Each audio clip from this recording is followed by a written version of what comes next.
ആയിട്ടുള്ള കക്ക ഇറച്ചി ഉലർത്തിയത് അഥവാ കക്ക ഇറച്ചി റോസ്റ്റ് എങ്ങനെയാണ് തയ്യാറാക്കുന്നതെന്ന് നോക്കാം. കുറച്ച് സമയം എടുക്കുമെങ്കിലും നല്ല ടേസ്റ്റി ആയിട്ടുള്ളൊരു ഡിഷാണിത്. വളരെ എളുപ്പത്തിൽ തന്നെ തയ്യാറാക്കിയെടുക്കാം. അപ്പോൾ ഇത് എങ്ങനെയാണ് ഉണ്ടാക്കുന്നതെന്ന് നമുക്കൊന്ന് നോക്കാം. നമ്മുടെ ഇന്നത്തെ കക്ക ഇറച്ചി റോസ്റ്റ് തയ്യാറാക്കുന്നതിന് വേണ്ടിയിട്ട് ഞാനിവിടെ ഒരു 1 കിലോ കക്ക ഇറച്ചി എടുത്തിട്ടുണ്ട്. ഇത് നന്നായിട്ട് വെള്ളം ഒഴിച്ച് ഒരു 4-5 തവണ ഉലച്ച് കഴുകിയെടുക്കണം. എന്നാന്ന് വെച്ചാൽ ഇതിൽ തീരെ ചെറുപ്പൊടി, മണ്ണും അതുപോലെ കക്കായുടെ ഷെല്ലും ഒക്കെ കാണാൻ ചാൻസ് ഉണ്ട്. അതുകൊണ്ട് ഇതിലേക്ക് നന്നായിട്ട് വെള്ളം ഒഴിച്ച് ഒരു 3-4 തവണയെങ്കിലും ഉലച്ച് കഴുകിയെടുക്കേണ്ടതാണ്. പിന്നെ ഇപ്പം മിക്കവരും കക്ക ഇറച്ചി ഇങ്ങനെ അതിൻ്റെ അകത്തുള്ള ഇതൊന്നും ക്ലീൻ ചെയ്യാതെ തന്നെ യൂസ് ചെയ്യാറുണ്ട്. നിങ്ങൾക്കിപ്പോൾ തീരെ ചെറിയ പൊടി കക്ക ഇറച്ചിയാണ്, ഇതുപോലത്തെ തീരെ ചെറിയ കക്ക ഇറച്ചിയാണ് കിട്ടുന്നതെങ്കിൽ അങ്ങനെ ഞെക്കി കളയേണ്ട കാര്യമൊന്നുമില്ല. പിന്നെ ഇതുപോലെ വലിപ്പമുള്ള കക്ക ഇറച്ചിയാണെന്നുണ്ടെങ്കിൽ ഇതുപോലെ ഒന്ന് ഞെക്കിക്കഴിഞ്ഞാൽ അതിൻ്റെ അകത്തുള്ള ഇതൊക്കെ നമുക്ക് സെപ്പറേറ്റ് ചെയ്തെടുക്കാവുന്നതാണ്. ഇതിലേക്ക് ആവശ്യത്തിന് വെള്ളം ഒഴിച്ചതിന് ശേഷം നന്നായിട്ട് ഉലച്ച് കഴുകിയെടുക്കണം. ഉലച്ച് കഴുകി ഇങ്ങനെ പിഴിഞ്ഞ് വേണം എടുക്കാനായിട്ട്. അങ്ങനെ ഒരു 3-4 തവണ പിഴിഞ്ഞെടുക്കണം.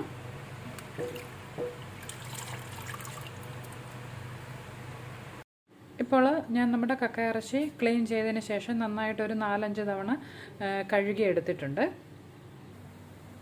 അടുത്തായിട്ട് അടുപ്പിൽ കുറച്ചേറെ വെള്ളം ഒന്ന് തിളയ്ക്കാൻ വെച്ചിട്ടുണ്ട്. ഇതിലേക്ക് നമുക്ക് കുറച്ച് ഉപ്പൊന്ന് ചേർത്ത് കൊടുക്കാം. ഞാൻ ഏകദേശം ഒരു 1-1.5 ടീസ്പൂണോളം ഉപ്പ് ഇതിലേക്ക് ചേർത്ത് കൊടുത്തിട്ടുണ്ട്. ഈ വെള്ളം ഒന്ന് തിളച്ചതിന് ശേഷം ഇതിലേക്ക് നമ്മൾ ആ ക്ലീൻ ചെയ്ത് വെച്ചിട്ടുള്ള കക്ക ഇറച്ചി നമുക്കൊന്ന് ഇട്ട് ഒന്ന് തിളപ്പിച്ചെടുക്കാം.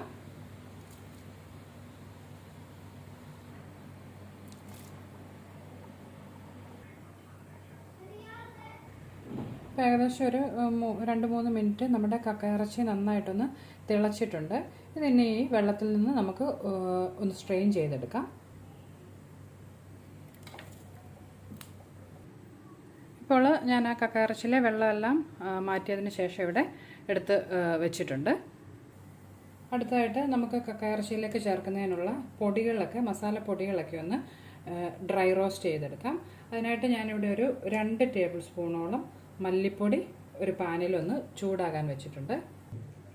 നമ്മൾ പൊടികളൊക്കെ എപ്പോഴും ഈ ഇറച്ചിയിലേക്കും കക്ക ഇറച്ചിയിലേക്കും ഒക്കെ ചേർക്കുമ്പോൾ ഇതുപോലെ ഒന്ന് ഡ്രൈ റോസ്റ്റ് ചെയ്ത് ചേർക്കുകയാണെന്നുണ്ടെങ്കിൽ കൂടുതൽ ടേസ്റ്റി ആയിരിക്കും കേട്ടോ. ഇതിപ്പോൾ ഒരു 2 ടേബിൾ സ്പൂണോളം മല്ലിപ്പൊടി ഒന്ന് ചെറുതായിട്ട് റോസ്റ്റ് ചെയ്യാൻ അടുപ്പിൽ വെച്ചേക്കുവാണ്. മല്ലിപ്പൊടി ഏകദേശം ഒന്ന് ചൂടായി വന്നിട്ടുണ്ട്.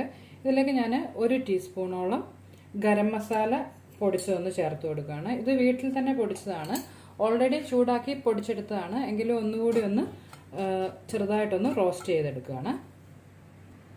ഇപ്പോൾ നമ്മുടെ ആ പൊടികൾ രണ്ടും ഒന്ന് നന്നായിട്ട് റോസ്റ്റ് ആയിട്ടുണ്ട്. ഇനി അടുപ്പിൽ തീ ഓഫ് ചെയ്തതിന് ശേഷം ഇതിലേക്ക് ഒരു 2 ടീസ്പൂണോളം മുളക് പൊടി ചേർത്ത് കൊടുക്കുകയാണ്. അതിനകത്ത് 1 ടീസ്പൂൺ നല്ല എരിയുള്ള മുളക് പൊടിയും 1 ടീസ്പൂൺ കാശ്മീരി ചില്ലി പൗഡറുമാണ് ഞാനിപ്പോൾ ചേർത്തിട്ടുള്ളത്. നിങ്ങൾക്ക് എരിവ് കൂടുതൽ വേണമെന്നുണ്ടെങ്കിൽ 2 ടീസ്പൂണോളം എരിവുള്ള മുളക് പൊടി ചേർക്കാം. നമ്മളിനി ഇതിലേക്ക് കുരുമുളക് പൊടി കൂടി ചേർക്കുന്നുണ്ട്. അതുകൊണ്ട് ഞാനിപ്പോൾ 1 ടീസ്പൂണേ എരിയുള്ള മുളക് പൊടി ഇതിലേക്ക് ചേർത്തിട്ടുള്ളൂ കേട്ടോ. ഇത് നന്നായിട്ട് ആ ചൂടിൽ ഒരു മിനിറ്റ് ഒന്നൊന്ന് റോസ്റ്റ് ചെയ്തെടുക്കാം. മുളക് പൊടി എപ്പോഴും ചൂടാക്കുമ്പോൾ അടുപ്പിൽ ആ തീ ഒന്നുകിൽ നന്നായിട്ട് കുറച്ച് വെക്കണം, അല്ലെങ്കിൽ തീ ഓഫ് ചെയ്തതിന് ശേഷം വേണം ചേർക്കാൻ, ഇല്ലെങ്കിൽ പെട്ടെന്ന് കരിഞ്ഞു പോകും.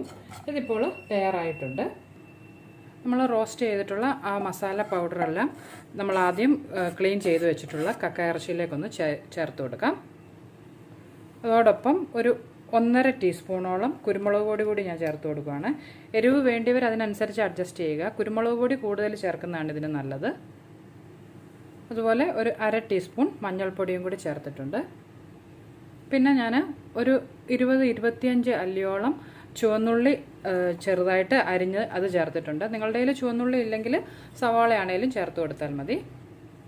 പിന്നെ ഒരു 2 ടേബിൾ സ്പൂണോളം ഇഞ്ചിയും വെളുത്തുള്ളിയും കൂടിയുള്ള പേസ്റ്റാക്കി ചേർത്തിട്ടുണ്ട്. വെളുത്തുള്ളിയൊക്കെ കുറച്ചേറെ ചേർക്കുന്നതാണ് ഇതിന് നല്ലത്. ഞാനിവിടെ ഇപ്പോൾ ഒരു 10-12 അല്ലി വലിയ അല്ലി വെളുത്തുള്ളിയും ഒരു വലിയ കഷ്ണം ഇഞ്ചിയും കൂടി പേസ്റ്റാക്കി എടുത്തിട്ടുള്ളതാണിത്. ഇതിലേക്ക് ഒരു ചെറിയ മുറി തേങ്ങ ചെറിയ കഷ്ണങ്ങളായിട്ട് അരിഞ്ഞെടുത്തിട്ടുള്ളതാണ്, തേങ്ങാക്കൊത്താക്കി എടുത്തിട്ടുള്ളതാണ്. ചിലരൊക്കെ തേങ്ങാക്കൊത്ത് വേറെ സെപ്പറേറ്റ് ആയിട്ടൊന്ന് വറുത്തതിന് ശേഷമാണ് ചേർക്കുന്നത്. ഞാനിപ്പോൾ ഇതിൻ്റെ ഒപ്പം അങ്ങ് ചേർക്കുവാണ്. ഓപ്ഷണലാണ് കേട്ടോ, നിങ്ങൾക്ക് വേണ്ടാന്നുണ്ടെങ്കിൽ തേങ്ങാക്കൊത്ത് ചേർത്തില്ലെങ്കിലും കുഴപ്പമില്ല. പിന്നെ ഒരു 2 തണ്ട് കറിവേപ്പില കൂടി ഇതിലേക്ക് ചേർത്തതിന് ശേഷം നമുക്കിത് നന്നായിട്ടൊന്ന് മിക്സ് ചെയ്തെടുക്കാം. എല്ലാം കൂടി നന്നായിട്ടൊന്ന് യോജിപ്പിച്ചെടുക്കാം. ഇങ്ങനെ യോജിപ്പിച്ചതിന് ശേഷം ഒരു അരമണിക്കൂറൊന്ന് വെച്ചതിന് ശേഷം വേണം ഇത് ഇനി കുക്ക് ചെയ്യാനായിട്ട്. ഓൾറെഡി നമ്മളിതൊന്ന് തിളപ്പിച്ചെടുത്തിട്ടുള്ളതാണ്. പിന്നെ നമ്മൾ തിളപ്പിച്ച കൂട്ടത്തിൽ ഉപ്പ് ചേർത്തിട്ടുള്ളതുകൊണ്ട് ഇപ്പം ഞാൻ ഉപ്പ് ചേർക്കുന്നില്ല. ഇതെല്ലാം ഒന്ന് മിക്സ് ചെയ്തതിന് ശേഷം വേണമെന്നുണ്ടെങ്കിൽ അല്പം ഉപ്പ് കൂടി ചേർത്ത് കൊടുക്കാം. ഒരു അല്പം ഉപ്പ് കൂടി ഞാനൊന്ന് ചേർത്ത് കൊടുക്കുകയാണ്, വളരെ കുറച്ച് മതി. ഇത് നന്നായിട്ടൊന്ന് യോജിപ്പിച്ചെടുക്കാം. ഇതിപ്പോൾ ഞാൻ മസാലകളും ഇഞ്ചി വെളുത്തുള്ളി പേസ്റ്റും എല്ലാം ആയിട്ട് നന്നായിട്ടൊന്ന് യോജിപ്പിച്ചിട്ടുണ്ട്. ഇതിനി നമുക്കൊരു അരമണിക്കൂറൊന്ന് മാറ്റി വയ്ക്കാം. ആ സമയം കൊണ്ട് ഇതിലേക്ക് ആ എരിവും ഒക്കെ ഒന്ന് നന്നായിട്ട് പിടിച്ചു കിട്ടും. അതിനുശേഷം നമുക്കിത് ഒലത്തിയെടുക്കുന്നത് എങ്ങനെയാണെന്ന് നോക്കാം. ഇപ്പോൾ നമ്മൾ കക്ക ഇറച്ചി മസാലയൊക്കെ തേച്ച് വെച്ചതിന് ശേഷം ഒരു അരമണിക്കൂറോളം ആയിട്ടുണ്ട്. ഇനി നമുക്കിതൊന്ന് വേവിച്ചെടുക്കണം. അപ്പോൾ അതിനു മുമ്പ് ഇതിലേക്ക് ഞാനൊരു 1/2 ഗ്ലാസ് വെള്ളം ഒന്ന് ചേർത്ത് കൊടുക്കുകയാണ്. ഇത് നന്നായിട്ടൊന്ന് ഒരിക്കൽ കൂടി ഒന്ന് ഞാൻ യോജിപ്പിച്ചതിന് ശേഷം നമുക്കിതിനെ അടുപ്പത്ത് വെച്ച് ഒന്ന് കുക്ക് ചെയ്തെടുക്കണം. ഒരു മീഡിയം ഫ്ലെയിമിൽ വെച്ച് കുക്ക് ചെയ്താൽ മതി കേട്ടോ. ഞാനിപ്പോൾ വീട്ടിൽ 1/2 ഗ്ലാസ് വെള്ളമാണ് ചേർത്തിട്ടുള്ളത്. നിങ്ങൾ കൂടുതൽ കക്ക ഇറച്ചി എടുക്കുന്നുണ്ടെങ്കിൽ ഒരു 3/4 ഗ്ലാസ് മുതൽ 1 ഗ്ലാസ് വരെ വെള്ളം ചേർത്ത് കൊടുക്കാം. ഇപ്പോൾ ഞാൻ നമ്മുടെ കക്ക ഇറച്ചി അടുപ്പത്തേക്ക് മാറ്റിയിട്ടുണ്ട്. ഇനി ഒരു ലോ ടു മീഡിയം ഫ്ലെയിമിൽ വെച്ച് അടച്ചു വെച്ച് നമുക്കിതൊന്ന് കുക്ക് ചെയ്യാം. നമ്മൾ ആ ഒഴിച്ചിട്ടുള്ള വെള്ളമൊക്കെ വറ്റി നന്നായിട്ട് ഈ കക്ക ഇറച്ചി ഒന്ന് കുക്കാവുന്നത് വരെ വേണം അടുപ്പത്ത് വെക്കാൻ കേട്ടോ. അടച്ചു വെച്ച് കുക്ക് ചെയ്യുന്നതായിരിക്കും നല്ലത്. ഇപ്പോൾ ഏകദേശം ഒരു 7-8 മിനിറ്റ് കഴിഞ്ഞിട്ടുണ്ട്. നമ്മുടെ ആ കക്ക ഇറച്ചിയിൽ നമ്മൾ ചേർത്ത ആ വെള്ളമൊക്കെ ഒന്ന് വറ്റി നന്നായിട്ട് കുക്കായി കിട്ടിയിട്ടുണ്ട്, ആവശ്യത്തിന് വെന്തിട്ടുണ്ട്. ഇനി നമുക്ക് ഇത് അടുപ്പിൽ നിന്ന് മാറ്റിയതിന് ശേഷം എങ്ങനെയാണ് ഇതിനെ നല്ല ഡ്രൈ ആയിട്ട് റോസ്റ്റ് ചെയ്തെടുക്കുന്നതെന്ന് നോക്കാം. നമ്മുടെ കക്ക ഇറച്ചി റോസ്റ്റ് ചെയ്യുന്നതിനായിട്ട് ഞാനിവിടെ അടുപ്പത്ത് ഒരു ഉരുളി വെച്ചിട്ടുണ്ട്. നല്ല അടി കട്ടിയുള്ള ഏതെങ്കിലും പാത്രം എടുക്കണം കേട്ടോ. ഇതിലേക്ക് ഒരു 2 ടേബിൾ സ്പൂണോളം വെളിച്ചെണ്ണ ഒന്ന് ഒഴിച്ചു കൊടുക്കാം. എണ്ണ ചൂടായതിനു ശേഷം അതിലേക്ക് നീളത്തിലരിഞ്ഞ 2 സവാള ചേർത്ത് കൊടുക്കാം. ഞാനിവിടെ മീഡിയം സൈസിലുള്ള 2 സവാളയാണ് എടുത്തിട്ടുള്ളത്. അതുപോലെ ഒരു 5 പച്ചമുളക് നീളത്തിലരിഞ്ഞ് അതുകൂടി ചേർത്തിട്ടുണ്ട്. അതോടൊപ്പം ഒരു 2 തണ്ട് കറിവേപ്പില കൂടി ചേർത്ത് കൊടുക്കാം. ഈ സവാള നന്നായിട്ടൊന്ന് വഴറ്റിയെടുക്കാം. നമ്മൾ കക്ക ഇറച്ചി വേവിച്ചപ്പോഴും ഒക്കെ ആവശ്യത്തിന് ഉപ്പ് ചേർത്തിട്ടുള്ളതുകൊണ്ട് ഇപ്പോൾ സവാള വഴറ്റുമ്പോൾ ഞാൻ ഉപ്പ് ഇതിലേക്ക് ചേർക്കുന്നില്ല കേട്ടോ.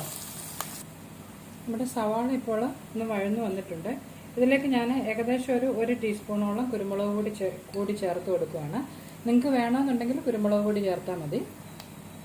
എരിവ് കൂടുതൽ വേണമെന്നുണ്ടെങ്കിൽ ഞാൻ ഈ 1 ടീസ്പൂൺ ചേർത്തതിൻ്റെ സ്ഥാനത്ത് നിങ്ങൾക്ക് ഒരു 1.5 ടീസ്പൂൺ കൂടി വേണമെങ്കിൽ ചേർക്കാം കേട്ടോ. ഇതിലേക്ക് ഇനി നമ്മൾ വേവിച്ച് വെച്ചിട്ടുള്ള കക്ക ഇറച്ചി ചേർത്ത് കൊടുക്കാം.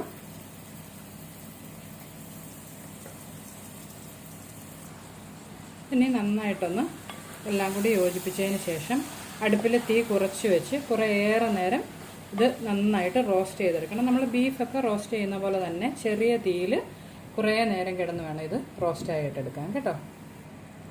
ഇടയ്ക്ക് അടിക്ക് പിടിക്കാതിരിക്കാൻ നന്നായിട്ട് അടി കൂട്ടി ഒന്ന് ഇളക്കി കൊടുക്കണം. ഇതൊരു 10-20 മിനിറ്റേലും ഇങ്ങനെ ലോ ഫ്ലെയിമിൽ വെച്ച് വേണം നമ്മളിത് റോസ്റ്റ് ചെയ്തെടുക്കാൻ. ഇപ്പോൾ ഒരു അരമണിക്കൂറിലധികമായിട്ടുണ്ട്. നമ്മുടെ കക്ക ഇറച്ചി നന്നായിട്ട് റോസ്റ്റായി കിട്ടിയിട്ടുണ്ട്. അതിൻ്റെ ആ കളറൊക്കെ കണ്ടോ, നല്ല ഡാർക്ക് കളറായി കിട്ടിയിട്ടുണ്ട്. പിന്നെ നിങ്ങൾ ഇത് ഉലർത്തിക്കൊണ്ടിരിക്കുമ്പോൾ അടിക്ക് പിടിക്കുമെന്ന് തോന്നിയിട്ടുണ്ടെങ്കിൽ ഒരല്പം വെളിച്ചെണ്ണ കൂടി, ഒരു 1/2 ടീസ്പൂൺ അല്ലെങ്കിൽ 1 ടീസ്പൂൺ വെളിച്ചെണ്ണ കൂടി നിങ്ങൾക്ക് ഇതിലേക്ക് ചേർത്ത് കൊടുക്കാം. പിന്നെ നോൺ സ്റ്റിക്കിൻ്റെ പാത്രം ഉണ്ടെങ്കിൽ അതാണെങ്കിലും യൂസ് ചെയ്യാം കേട്ടോ. അവസാനമായിട്ട് ഇതിലേക്ക് ഒരല്പം കറിവേപ്പില കൂടി ചേർത്ത് കൊടുത്തതിന് ശേഷം നമുക്ക് തീ ഓഫ് ചെയ്ത് അടുപ്പിൽ നിന്ന് മാറ്റാം. അങ്ങനെ നമ്മുടെ നല്ല ടേസ്റ്റി ആയിട്ടുള്ള കക്ക ഇറച്ചി റോസ്റ്റ് അഥവാ കക്ക ഇറച്ചി ഉലർത്തിയത് ഇവിടെ തയ്യാറായിട്ടുണ്ട്. വളരെ സിമ്പിളായിട്ടുള്ള ഒരു റെസിപ്പിയാണ്, ഉണ്ടാക്കാനും എളുപ്പമാണ്, കുറച്ച് സമയം എടുക്കുമെന്നേ ഉള്ളൂ. അപ്പോൾ ട്രൈ ചെയ്ത് നോക്കുക. അതുപോലെ നിങ്ങൾക്ക് റെസിപ്പീസൊക്കെ ഇഷ്ടമാകുന്നുണ്ടെങ്കിൽ സപ്പോർട്ട് ചെയ്യണം. അന്നൂസ് റെസിപ്പീസ് എന്നുള്ള എൻ്റെ യൂട്യൂബ് ചാനൽ സബ്സ്ക്രൈബ് ചെയ്യുകയും അതുപോലെ നോട്ടിഫിക്കേഷൻ ലഭിക്കുന്നതിന് വേണ്ടിയിട്ട് ആ ബെല്ലൈക്കൺ ഒന്ന് പ്രസ് ചെയ്യുകയൊക്കെ വേണം കേട്ടോ. അപ്പോൾ നമുക്ക് മറ്റൊരു റെസിപ്പിയുമായിട്ട് വീണ്ടും കാണാം. ബൈ.